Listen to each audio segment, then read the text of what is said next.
bíblica, ¿cierto? Tenemos la cita bíblica ahí, Hechos capítulo 25. Cada vez nos encontramos más cerca del final de esta clase. Recuérdese que estamos en periodo reflexivo. ¿Cuál es el próximo estudio que vamos a seguir? Ya hay una lista por lo menos de algunos estudios probables.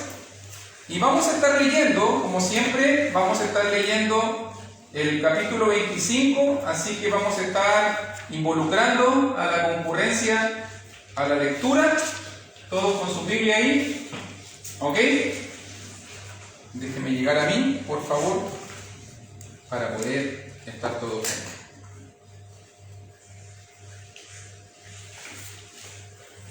Ok, Hechos capítulo 25, ¿tienen todo Biblia? Ok.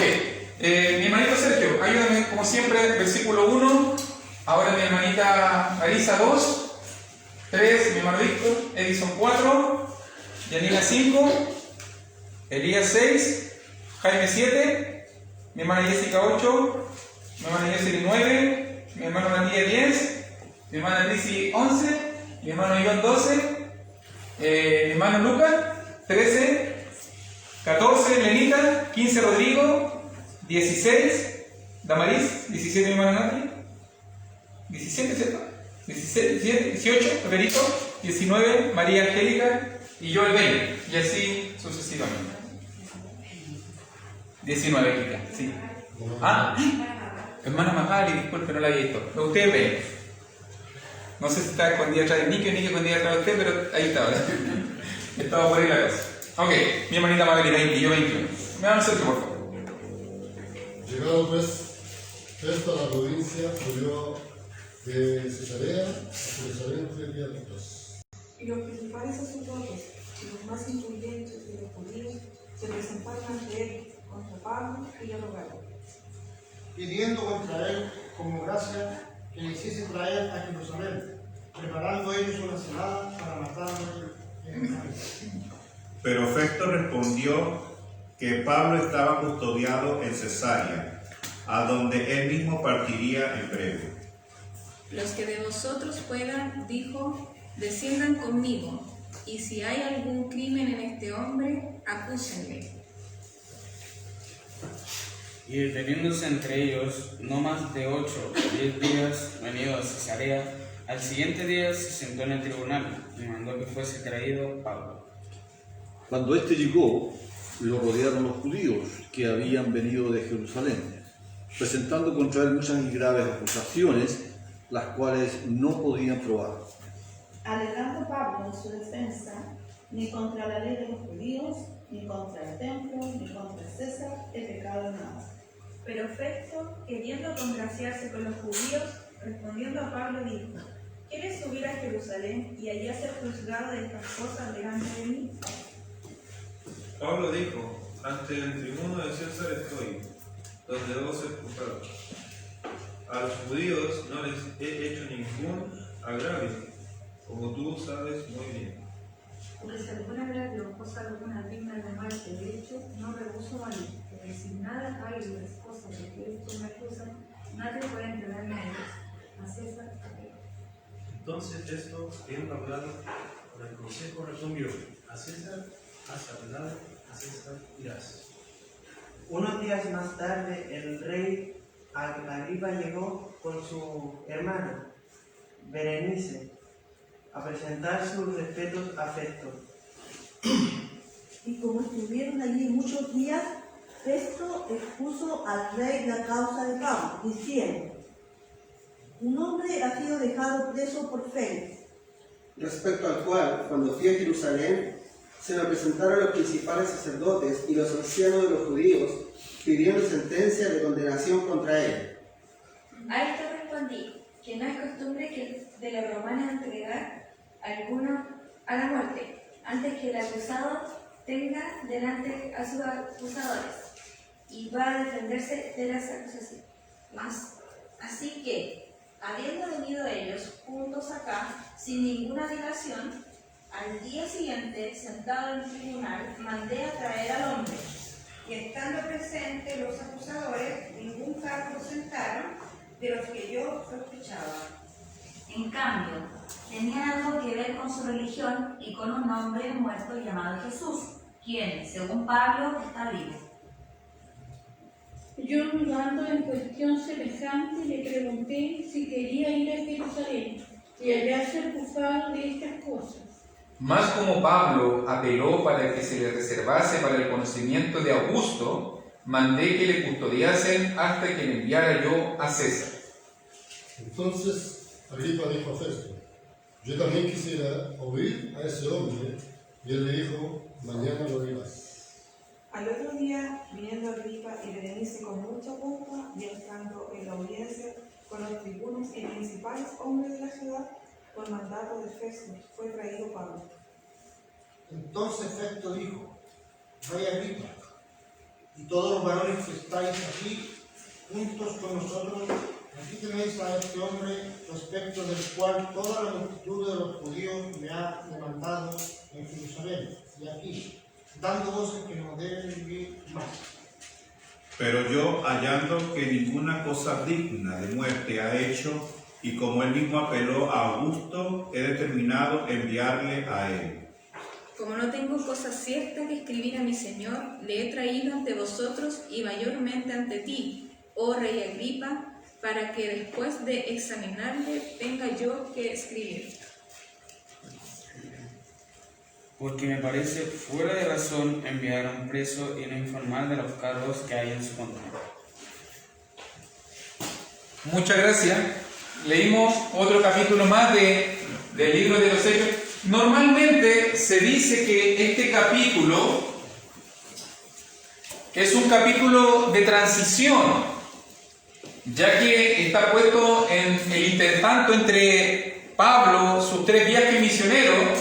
Por si acaso, primer viaje misionero, capítulo 13, capítulo 14, el problema después del concilio de Jerusalén, segundo viaje misionero, capítulo 15, capítulo 16, 17, y después ya viene el tercer, comparte de 18, 19 y 20, el tercer viaje misionero, y Pablo es puesto en prisión en capítulo 21. Entonces la secuencia que venimos siguiendo ahora es el periodo de encarcelamiento de Pablo. Por ejemplo, lo que vimos ahí, capítulo 21, Pablo apresado en el templo, Pablo salvado por el tribuno, capítulo 21, Pablo preso en Jerusalén por el tribuno. Recuerda eso, lo vimos en el capítulo 22 cuando se defendió. Capítulo 23 también, Pablo se defiende ante el concilio. En capítulo 22 se defiende ante el pueblo. En capítulo 23 se defiende ante las autoridades romanas, el concilio. Y lo que vimos en la última clase, capítulo 24, ahora Pablo es acechado, hay una celada, y Pablo tiene que huir hacia Cesarea, y ahora también va a tener una defensa ante el gobernador Félix. Allí quedamos nosotros, ¿cierto?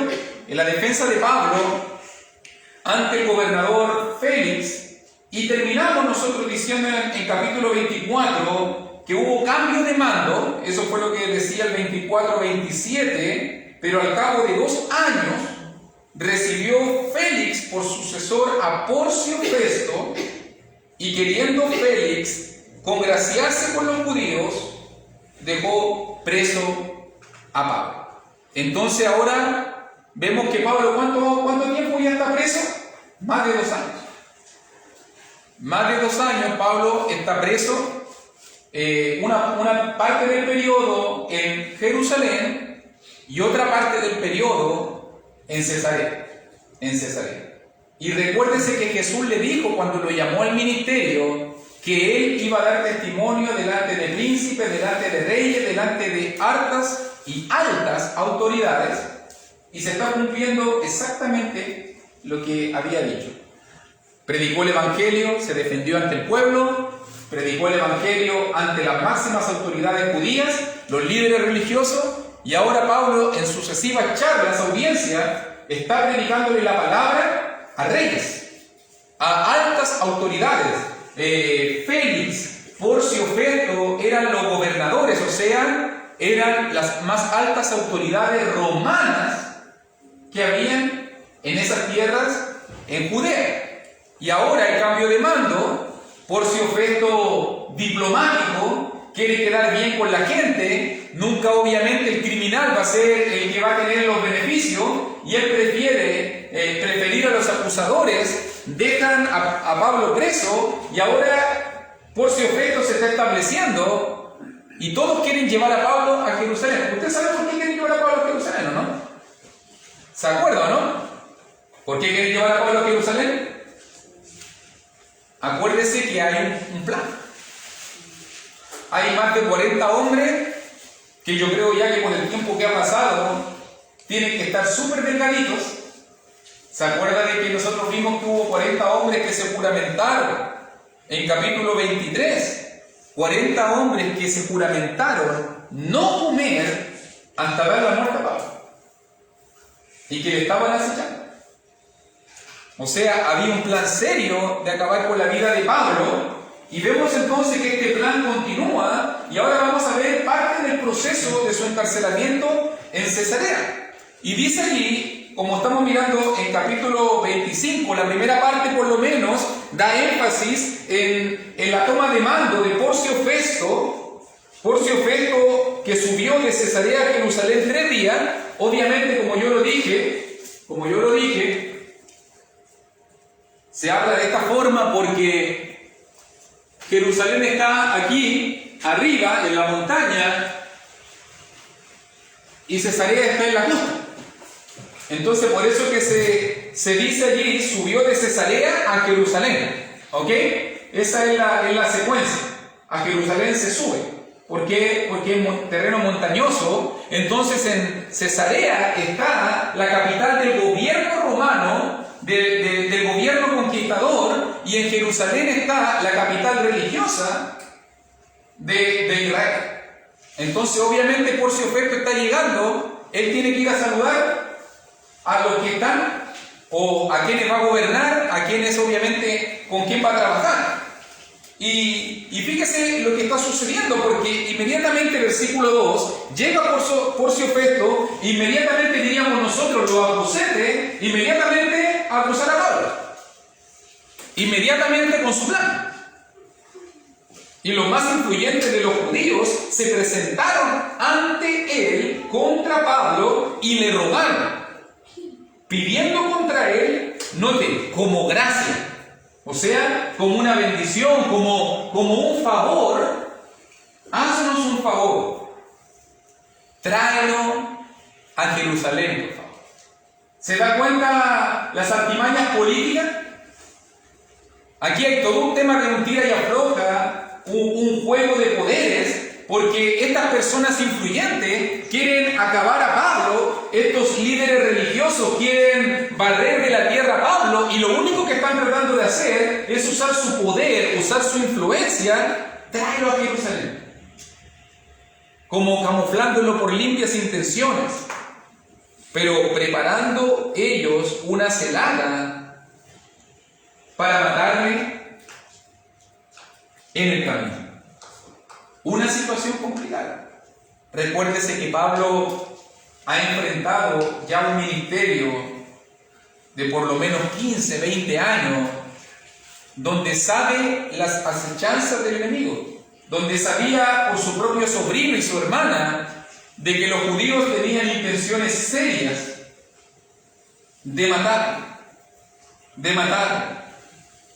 Note que Festo respondió, obviamente, que Pablo estaba en Cesarea, a donde él mismo partiría en breve, y la idea era, bueno, si ustedes están tan interesados en este preso Pablo, acompáñenme por favor y vamos a Cesarea y hagamos el juicio cortito y vamos a buscarlo. Si es así, si ameritan, irán conmigo, y si tienen algún crimen, acusémoslo y que sea juzgado. Así que los primeros versículos del 1 por lo menos al versículo 6 muestran ese periodo donde Porcio Festo fue presionado por los líderes judíos para que vamos a Jerusalén, o sea, vamos a Cesarea, vamos a hacerle un juicio a Pablo. Así de deseosos de sangre estaba ahí, en contra de la vida de Pablo. Ya vamos a hacer algunas reflexiones sobre puntos por si acaso, pero importante que miremos la secuencia y la escena porque cuando llega a la Cesarea, versículo 7, nota muy bien, le rodearon los judíos que habían venido de Jerusalén, presentando con él muchas y graves acusaciones.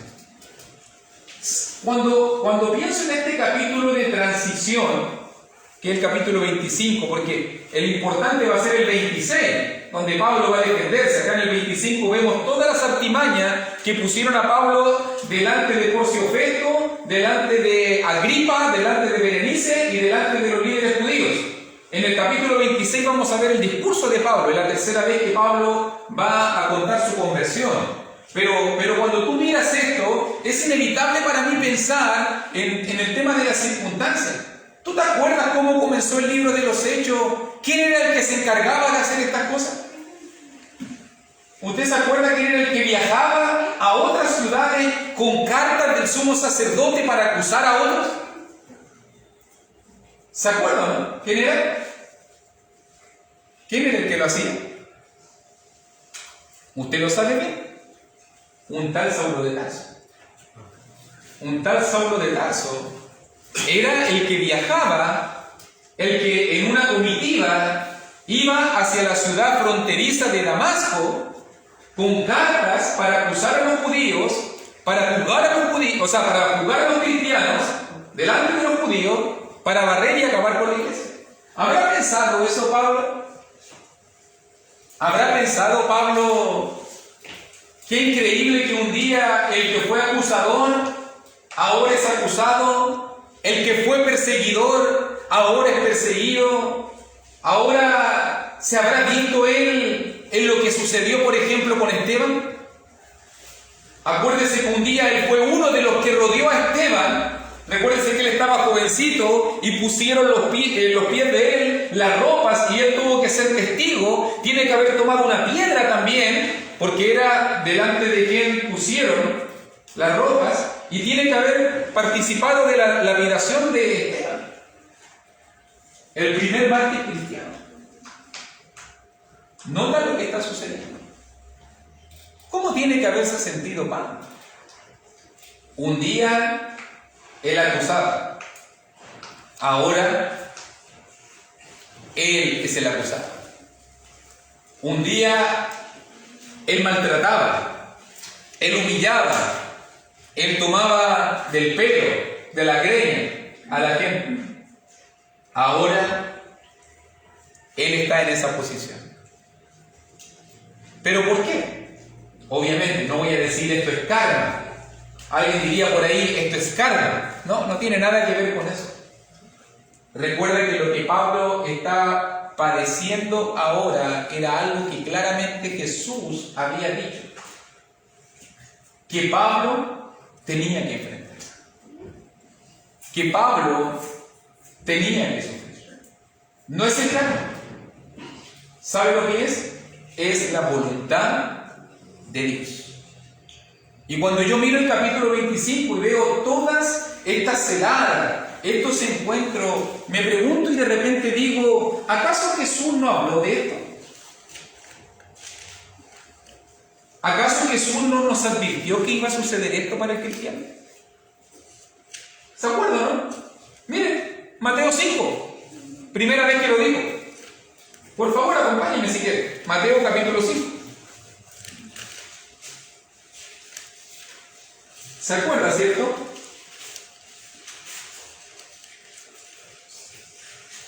Jesús dijo en el Sermón de la Montaña, Mateo capítulo 5, versículo 10, versículo 11, versículo 12, es bueno, antes que termine todo este periodo de persecución en la vida de Pablo, es bueno que sigamos visualizando el tema de la oposición del cristiano, porque vivimos en un mundo de constante oposición. Y Jesús dijo en el Sermón del Monte, bienaventurados los que padecen persecución por causa de la justicia, porque de ellos es el reino de los cielos. Bienaventurados sois cuando por mi causa os vituperen y os persigan y digan toda clase de mal contra vosotros, mintiendo. ¿Será que están resonando estas palabras en los oídos de Pablo? Gozaos y alegraos, porque vuestro galardón es grande en los cielos, porque así persiguieron a los profetas que fueron antes de vosotros. ¿Cuántos de los que estamos aquí estamos orgullosos de ser cristianos?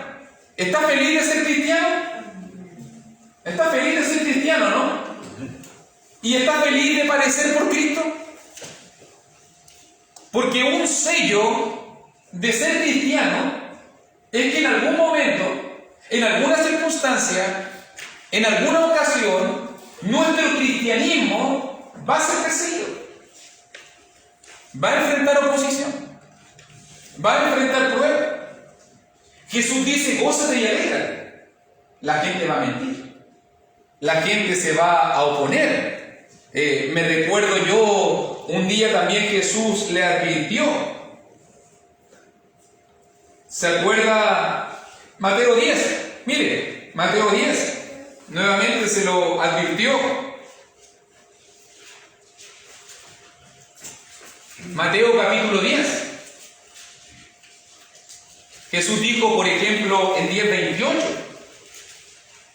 y no temáis a los que matan el cuerpo, mas el alma no pueden matar.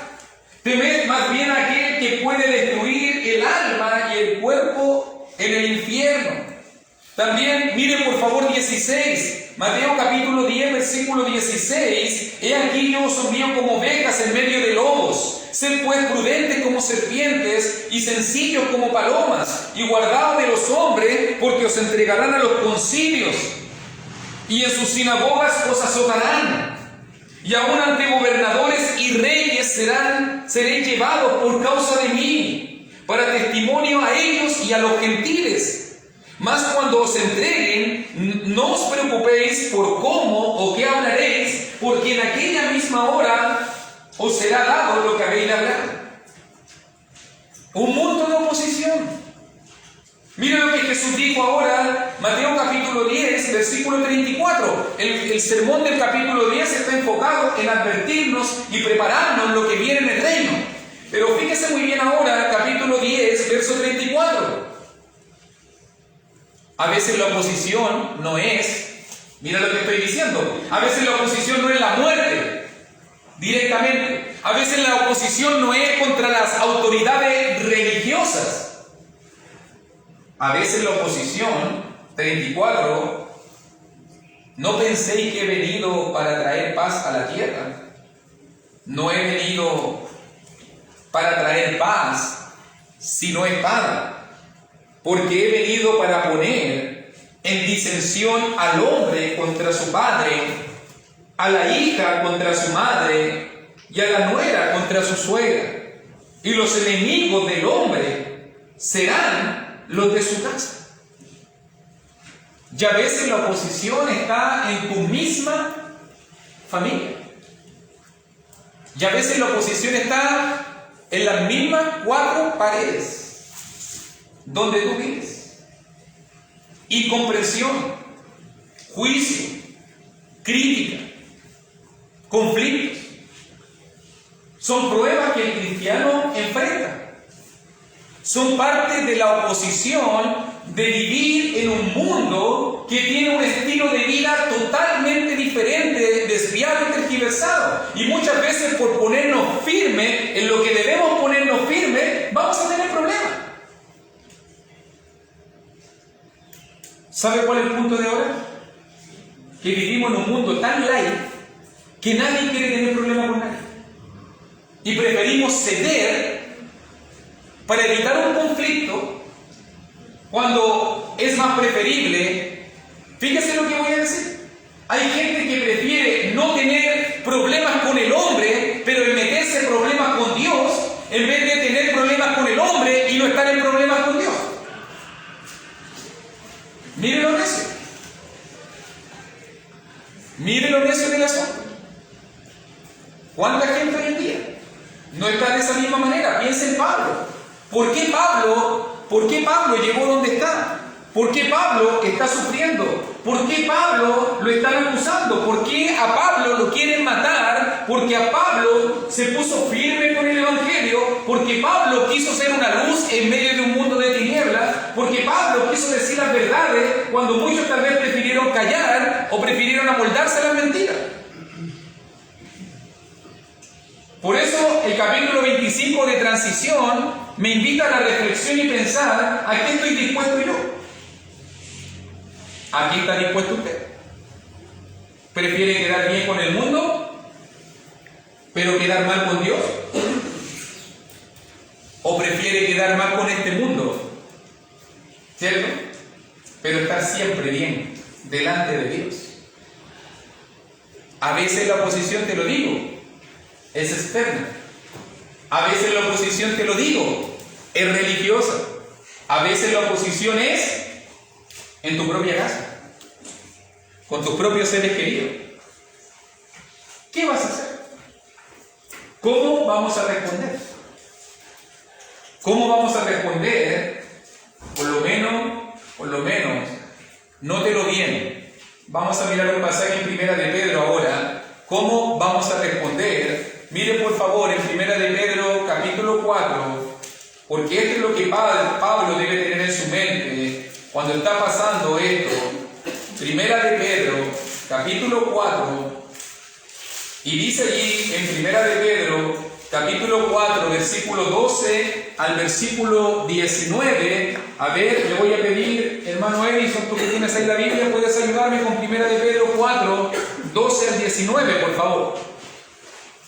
Ok, dice: amados, no os sorprendáis del fuego de la prueba que os sobrevino, que os ha sobrevenido, como si alguna cosa extraña os aconteciese, sino gozaos por cuanto sois participantes de los padecimientos de Cristo, para que también en la revelación de su gloria os gocéis con gran alegría.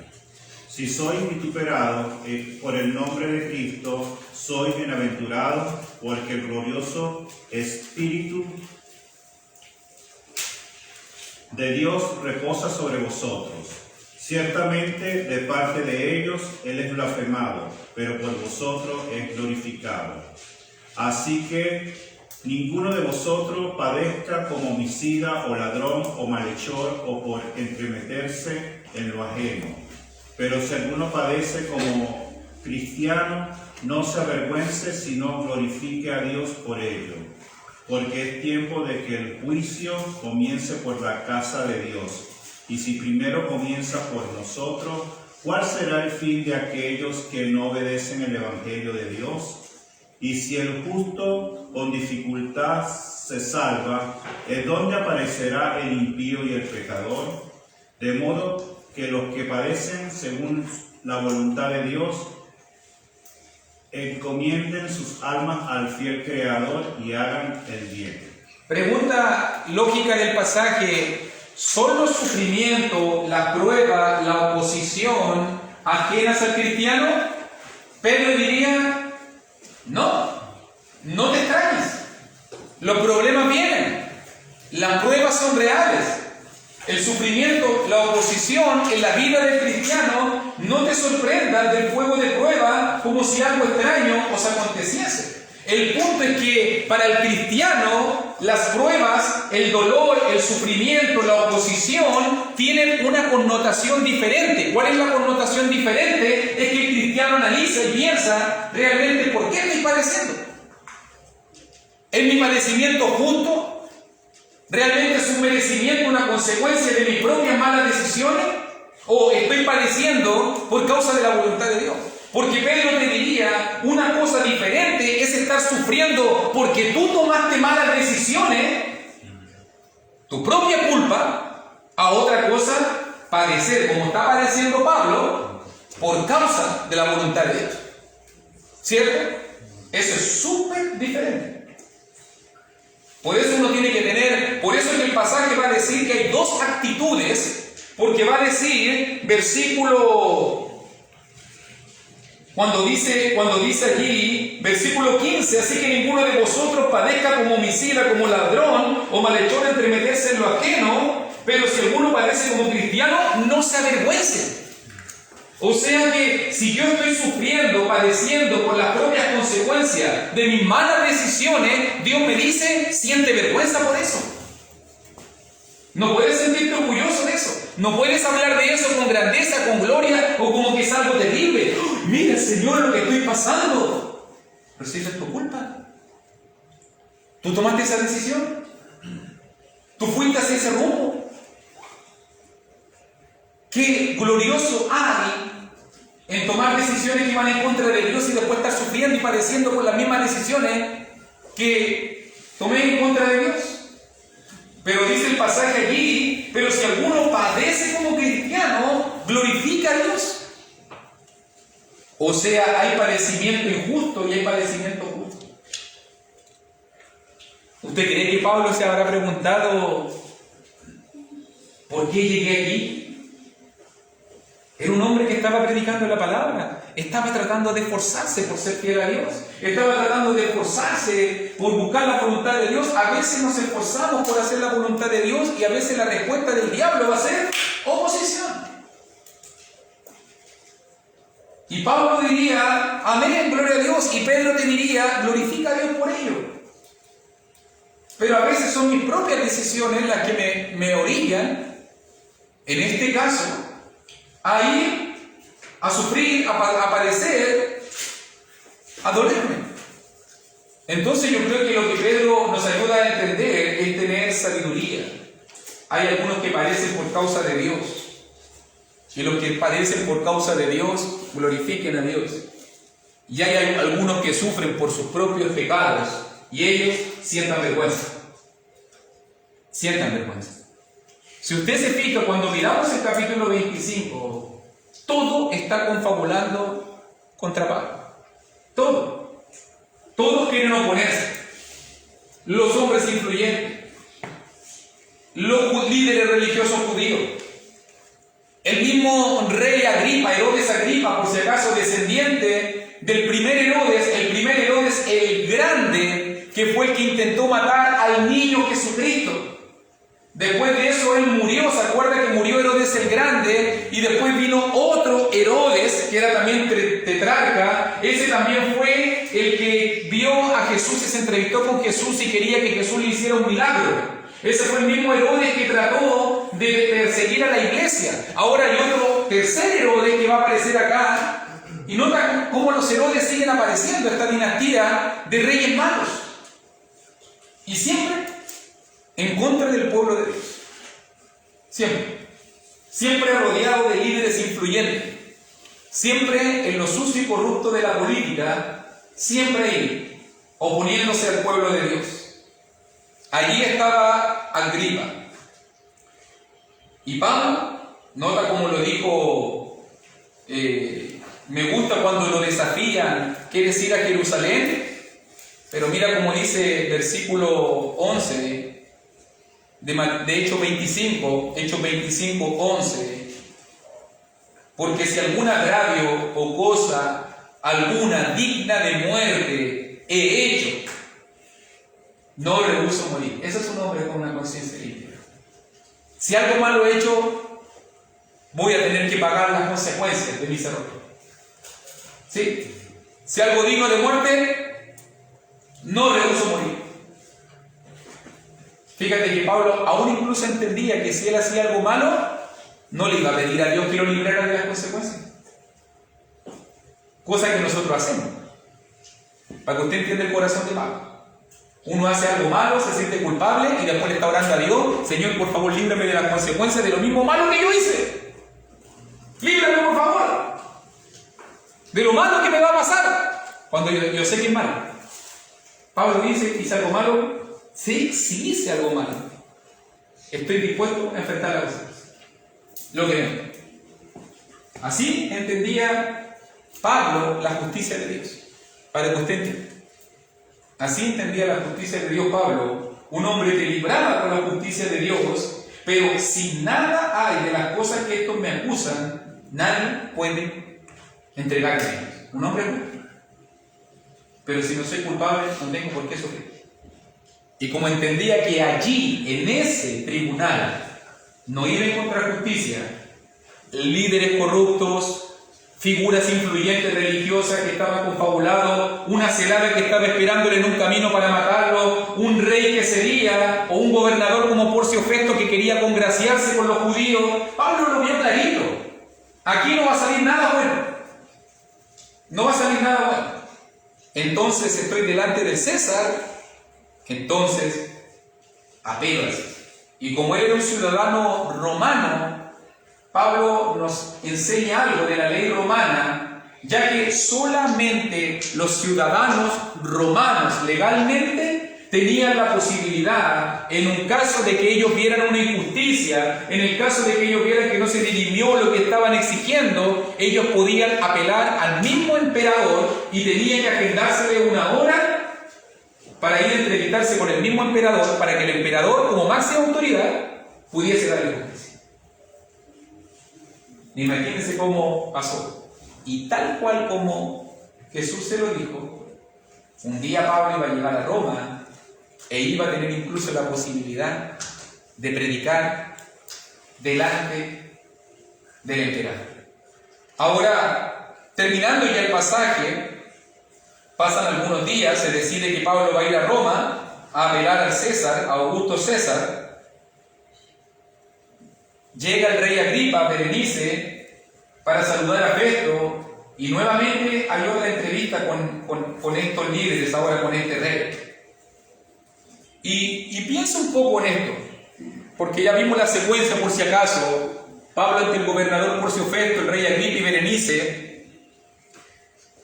Piensa un poco en esto, en el propósito de Dios, porque este es mi último punto en cuanto a esto.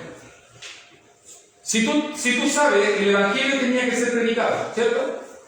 Jesús mismo dijo, en lo que miramos en Mateo 10, Jesús mismo le anunció en su conversión a Pablo de que el Evangelio tenía que ser llevado incluso a las máximas autoridades. El Evangelio tenía que ser predicado masivamente a todo el mundo e incluso a los reyes. Alguien diría, pero ¿cómo vamos a llegar a predicarle la palabra a los reyes? ¿Y el emperador? ¿Cómo un cristiano podría tener acceso a llegar a predicarle al emperador? ¿Se hubiese hecho esa pregunta en el primer siglo? Lo más probable es que usted se hubiese preguntado, o yo me hubiese preguntado, el cómo. ¿Cómo podríamos llegar siendo la iglesia que nació en un pequeño rinconcito por ahí de Mesopotamia? ¿Cómo podría un cristiano llegar ante el tribunal y el trono del emperador que gobernaba el mundo en ese momento? Recuerde que el César era el emperador que gobernaba el mundo. Era la máxima autoridad. Ni siquiera hay una comparación hoy en día. O sea, no podría ser ni el presidente de ningún país en este mundo hoy en día. Podría ser también, no sé, Estados Unidos, China, no sé. Ni eso, en comparación a lo que era un emperador como el César.